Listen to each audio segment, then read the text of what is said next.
Zoltan, in essence, has given a very objective presentation, leaving the emotions out of it.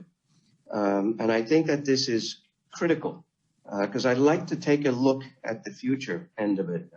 And I understand, I think we've talked about how the past and the history melds with the present, and based upon that, we make certain extrapolations into the future.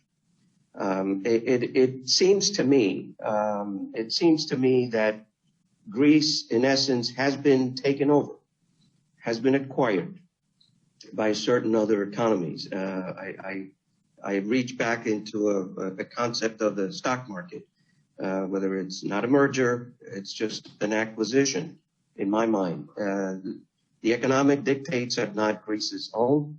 They belong to others. A great deal of the austerity measures, I agree with Sultan. I don't think that any country in the position that Greece is in can free themselves of that and actually sustain a growth that will give them the expected magnitude of that growth in order to rid themselves of this problem. So the can has been kicked down the road, so to speak, into the summer, whether it's summer, fall, or spring of 2016. We'll probably look at it from the spring because the summer might be even too late. This will become evident pretty shortly. Now, that's one item, one thing I wanted to say. The second thing is that, and not demeaning Greece or not taking anything away from Greece, but the size of the problem. I look at it from the size of the problem, and I'm saying Greece's economy, at least when looked at with the United States, we're talking about Greece. There are other U.S. metropolitan areas that are bigger than the Greek economy. Washington, D.C., Chicago, Houston, Los Angeles. New York City is about three times the economy of Greece.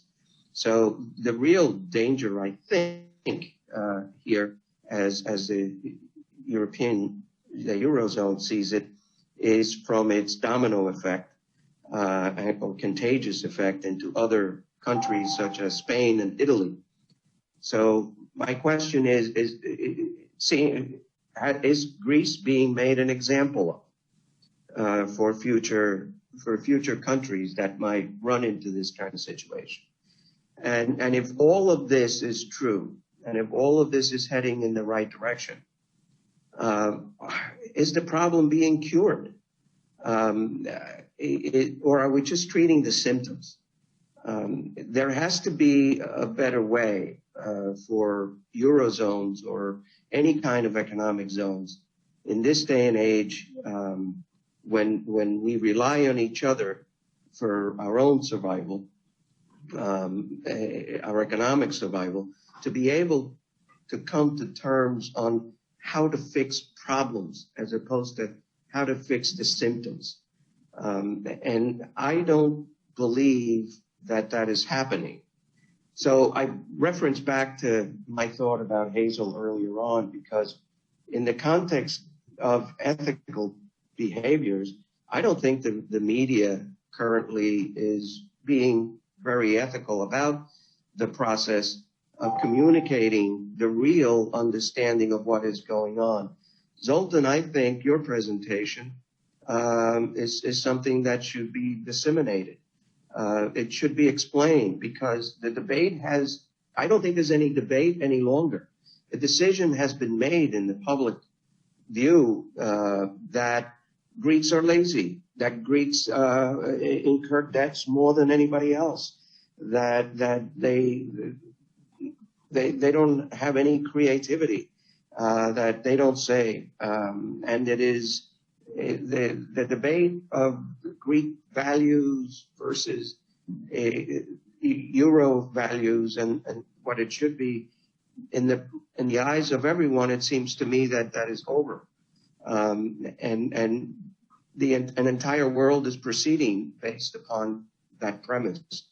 What you have to offer, I think, it's quite a bit of a shock treatment to that concept that puts into question all of those assumptions by which, or pursuant to which, these austerity measures have been placed.